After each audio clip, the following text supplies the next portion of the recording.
Automatic millionaire के author एक बार उनके दादाजी के साथ मैकडॉनल्ड्स गए। तब उनके दादा ने उनको एक बात बताई कि दुनिया में 3 तरह के लोग होते हैं। एक जो मैकडॉनल्ड्स में बैठकर खाना खाते हैं, दूसरे लोग जो मैकडॉनल्ड्स में काम करते हैं, और थर्ड टाइप के लोग होते हैं जो मैकडॉनल्ड्स में इन्वेस्ट करते हैं।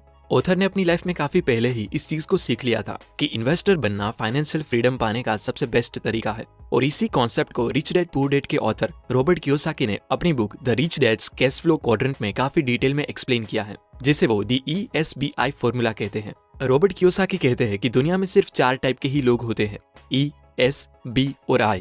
ये क्वाड्रेंट्स लोगों को उनकी इनकम सोर्स के हिसाब से 4 अलग अलग कैटेगरीज में डिवाइड करते हैं, जिसमें E का मतलब है एम्प्लॉई, S का मतलब self employed, B for business owner and I for investor. Quadrant के लेफ्ट साइड में एम्प्लॉई एंड सेल्फ एम्प्लॉयड आते हैं। ये वो लोग हैं जो पैसे को टाइम के साथ एक्सचेंज करते हैं, इसलिए जब तक वो काम करेंगे तब तक उनको पैसे मिलते रहेंगे, और जिस दिन ये लोग काम नहीं करेंगे उस दिन उनकी इनकम भी नहीं होगी। इन लोगों को ज्यादा पैसे कमाने के लिए ज्यादा घंटे काम करना पड़ता है। वहीं क्वाड्रेंट के राइट साइड में आते हैं बिजनेस ओनर एंड इन्वेस्टर। ये वो लोग हैं जो दूसरों के टाइम का लेवरेज लेके पैसा बनाते हैं, जिसे author rich dad poor dad में पैसिव इनकम कहते हैं। हेनरी फोर्ड जैसे लोग इस कैटेगरी में आते हैं। ये लोग एक ऐसा सिस्टम बनाते हैं जहां दूसरे हाईली स्किल्ड लोग मिलकर इनके लिए काम करते हैं, जिससे उनको खुद बहुत कुछ काम करने की जरूरत नहीं पड़ती और उनका पैसा अपने आप ग्रो होता रहता है। वॉरेन बफेट कहते हैं कि if you don't find a way to make money while you sleep, you will work until you die. दोस्तों, ये मैटर नहीं करता कि अभी आप किस कैटेगरी में हैं, लेकिन अगर आपको फाइनेंशियल फ्रीडम चाहिए तो आपको लेफ्ट साइड से निकल के राइट साइड आना ही पड़ेगा। मतलब एम्प्लॉई से सेल्फ एम्प्लॉयड से बिजनेस ओनर और बिजनेस ओनर से इन्वेस्टर बनना सीखना ही पड़ेगा। अक्सर सेम कैटेगरीज में आने वाले लोगों की सोच भी सेम होती है, इसीलिए अपनी कैटेगरी बदलने का मतलब है अपनी सोच बदलना। इन्वेस्टिंग अमीर लोगों का प्लेग्राउंड होता है, क्योंकि सिर्फ इसी जगह पर आपका पैसा आपके लिए काम करता है। एक एग्जांपल से समझते हैं। जब एक डॉक्टर MBBS की डिग्री लेकर गवर्नमेंट हॉस्पिटल में जॉब करने लगता है, तब वो एम्प्लॉई कैटेगरी में आता है। फिर वो जॉब छोड़कर अपना क्लिनिक खोलता है, तब वो सेल्फ एम्प्लॉयड की कैटेगरी में आता है। नेक्स्ट, अगर वो एक ऐसा हॉस्पिटल खोले जहां वो दूसरे डॉक्टर्स को हायर करके उनसे काम करवाए, तब वो बिजनेस ओनर बन जाएगा। और आखिर में अगर वो E, S और B क्वाड्रेंट से पैसे सेव करके उसे बॉन्ड, रियल एस्टेट या स्टॉक्स में इन्वेस्ट करे, तब वो इन्वेस्टर की कैटेगरी में आ जाता है। ज्यादा अमीर होने वाले लोग अपना 80% पैसा इसी इन्वेस्टिंग कैटेगरी से बनाते हैं। दुनिया के जितने भी बड़े बड़े इन्वेस्टर्स है, उन लोगों के पास हम नॉर्मल लोगों के ऊपर बस एक ही एडवांटेज है कि वो इन्वेस्टिंग की दुनिया में बहुत ही पहले आ गए थे। रे डेलियो ने सिर्फ 12 साल की एज में ही नॉर्थ ईस्ट एयरलाइन का शेयर खरीदा था। वॉरेन बफेट ने अपना पहला शेयर सिर्फ 11 साल की उम्र में ही ले लिया था। वैसे तो वॉरेन बफेट के ऊपर कई बुक्स लिखी जा चुकी है और सब मानते हैं कि वॉरेन बफेट एक बहुत अच्छे इन्वेस्टर है, लेकिन बहुत ही कम लोगों को पता है कि वॉरेन बफेट की वेल्थ का असली रीजन है बचपन से ही कंपाउंडिंग के पावर को समझ के इन्वेस्टिंग स्टार्ट कर देना। अभी वॉरेन बफेट की नेटवर्थ $96 बिलियन है, जिसमें से 99% वेल्थ उन्होंने 50 की एज के बाद कमाई है। ये है कंपाउंडिंग की ताकत। क्या आपने जिम साइमंस का नाम सुना है? जिम साइमंस मैथमेटिशियन और एक हेज फंड मैनेजर है। इन्होंने 1988 से अपने पैसे को ऑन एन एवरेज 66% रेट से कंपाउंड किया है, जबकि वॉरेन बफेट ने सिर्फ 22% रेट से कंपाउंड किया है।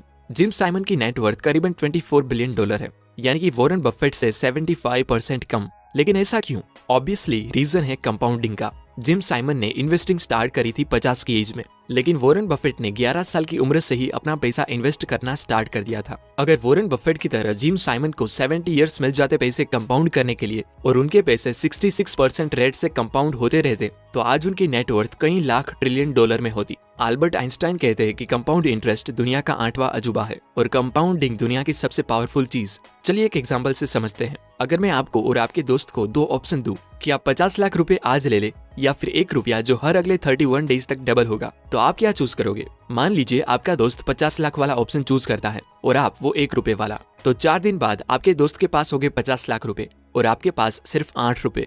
आसपास के लोग आपको कहते हैं कि अबे बेवकूफ, तुम भी वो पहला ऑप्शन चूज करते तो तुम्हारे पास भी आज 50 लाख रुपए होते। डे 20 पे जब बाकी सिर्फ 11 दिन रह गए हैं, आपके पास होते सिर्फ 5243 रुपीज और आपके दोस्त के पास वही 50 लाख रुपए। आपको अपने डिसीजन पे पछतावा होने लगता है, लेकिन थोड़ी धीरज रखें, क्योंकि डे 29 पे वो पहले दिन वाला 1 रुपया बन गया होता है 27 लाख रुपए। लेकिन असली मैजिक होता है डे 31 पे, जहां वो 1 रुपया बन जाता है 1 करोड़ 7 लाख से भी ज्यादा, यानी कि आपके दोस्त के 50 लाख से 2 गुना ज्यादा। दोस्तों, ये है कंपाउंडिंग का power. Compounding slowly over time एक बहुत बड़ा इम्पैक्ट क्रिएट करती है। अगर हम कंपाउंडिंग का ग्राफ देखें तो वो कुछ ऐसा होता है। शुरू में रिजल्ट्स बहुत स्लो होते हैं, लेकिन अगर हम कंसिस्टेंट रहे तो हमारे सारे एफर्ट्स मिलके एक बहुत बड़ा कंपाउंड इफेक्ट क्रिएट करते हैं, जिसके बाद चीजें बहुत तेजी से ग्रो होने लगती है। दोस्तों कहा जाता है कि किसी राजा ने जब पहली बार चेस गेम खेली तो उसे वो गेम इतनी पसंद आई कि उसने चेस बनाने वाले को मुंह मांगी चीज देने का फैसला लिया। उस क्रिएटर ने कहा कि बादशाह सलामत, मुझे और कुछ नहीं, बस इस गेम के पहले स्क्वायर पे चावल का एक दाना रख के अगले हर स्क्वायर पे उसे डबल करके मुझे दे दो। राजा बहुत गुस्सा हुआ और बोला कि तुम दुनिया के सबसे बेवकूफ आदमी हो, तुमने इस मामूली से दाने मांग के मेरी इंसल्ट की है। अगर तुम्हें कुछ चाहिए था तो तुम हीरे जवाहरात मांगते। तब उस चेस बनाने वाले ने कहा कि नहीं सरकार, मेरे लिए बस इतना ही काफी है। राजा ने तुरंत अपने सिपाहियों को बुला के आदेश दिया कि चावल के दाने गिन के उसे दे दिए जाए। कुछ दिनों बाद वो सिपाही दौड़ते हुए राजा के पास आए और कहा कि बादशाह, वो आदमी कोई बेवकूफ नहीं बल्कि बहुत चालाक निकला। वो चावल के जितने दाने मांग रहा है उतने तो पूरी सल्तनत में नहीं है। ये सुन के सब बहुत हैरान हो गए। चेस की गेम में टोटल 64 स्क्वायर्स होते हैं। तो पहले स्क्वायर पे एक दाना जिसे हर अगले स्क्वायर पे डबल करना है, दूसरे पे 2, तीसरे पे 4, चौथे पे 8 दाने, और इसी तरह हम डबल करते हुए लास्ट स्क्वायर पे आए तो ये बनेंगे राइस के इतने दाने जो मुझे तो बोलना भी नहीं आता। लेकिन अगर इसका वेट मेजर करें तो वो बनेगा 461 बिलियन मैट्रिक टन, जिसकी आज की प्राइस पे वैल्यू बनती है $300 ट्रिलियन। वो बंदा कोई बेवकूफ नहीं था बल्कि बहुत ही इंटेलिजेंट था, जो कंपाउंडिंग के पावर को सही से समझता था। और वो कुछ चावल के दाने नहीं बल्कि दुनिया की पूरी वेल्थ मांग रहा था। लेकिन दोस्तों आपकी ट्रू वेल्थ आपकी मटेरियल चीजों से नहीं बल्कि आपकी सर्वाइविंग कैपेसिटी से डिफाइन होती है। आप अपनी इनकम के बंद होने पर कितने महीने सर्वाइव कर सकते हो बिना अपना लिविंग स्टैंडर्ड गिराए, वो आपकी ट्रू वेल्थ होती है। फॉर एग्जाम्पल, अगर आपका महीने का खर्चा 50,000 है और आपने 2 लाख रुपए सेव किए हैं तो आपकी वेल्थ सिर्फ 4 महीने की है। जब आप अपनी पूरी जिंदगी बिना काम किए गुजार सको तो उसे आप फाइनेंशियल फ्रीडम कह सकते हो। दोस्तों ये मैटर नहीं करता कि हम कितना पैसा कमाते हैं बल्कि उसमें से हम कितना पैसा सेव करके कंपाउंडिंग के लिए इन्वेस्ट करते हैं, ये ज्यादा मैटर करता है। आप जितना भी पैसा सेव करते हो वो आपको आई कैटेगरी में डालना चाहिए, क्योंकि इसी कैटेगरी में ही पैसा आपके लिए काम करेगा। आई क्वाड्रेंट में आने के लिए आपके पास 2 रास्ते हैं। अगर आपको इन्वेस्टिंग के बारे में बिल्कुल भी नॉलेज नहीं है तो आपको इंडेक्स फंड या म्यूचुअल फंड में इन्वेस्ट करना चाहिए। लेकिन अगर आप इन्वेस्टिंग में इंटरेस्टेड हो तो आप वैल्यू इन्वेस्टिंग के बारे में पढ़ना और सीखना शुरू करो और साथ ही स्टॉक मार्केट में इन्वेस्ट करके उससे प्रैक्टिस करो। हाँ, इस चीज में रिस्क तो है और रिस्क के बेसिस पे 3 तरह के लोग होते हैं। पहले रिस्क एवर्स, ये लोग रिस्क अवॉइड करते हैं और अपना पैसा बैंक या गोल्ड में ही रखते हैं।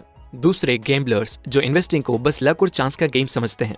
और तीसरे लोग होते हैं इंटेलिजेंट इन्वेस्टर्स, जो इन्वेस्टिंग को नॉलेज और स्किल से कनेक्ट करते हैं।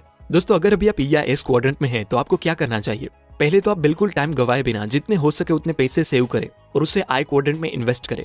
आगे का रास्ता आपकी पर्सनालिटी पे डिपेंड करता है। अगर आपको सिक्योर फील करना पसंद है और आपको लगता है कि आप जॉब के लिए ही बने हो तो आपको वही जॉब करते रहना चाहिए और ज्यादा से ज्यादा सेव करके आई क्वाड्रेंट में इन्वेस्ट करना चाहिए। लेकिन अगर आपको फ्रीडम पसंद है और आप रिस्क मैनेज करना जानते हो तो फिर एक सिस्टम बनाने की ट्राई करें जहां आपका ई या एस वाला काम बी में कन्वर्ट हो जाए। फिर अपने बिजनेस को ग्रो करने के अलावा जो भी सेविंग्स हो उसे आई में इन्वेस्ट करते जाए। तो दोस्तों इस वीडियो में बेसिकली हमने रिच डैड पुअर डैड के ऑथर रॉबर्ट कियोसाकी की book the rich dad's cash flow quadrant से ESBI क्वाड्रेंट के बारे में जाना और कंपाउंडिंग के पावर को समझा।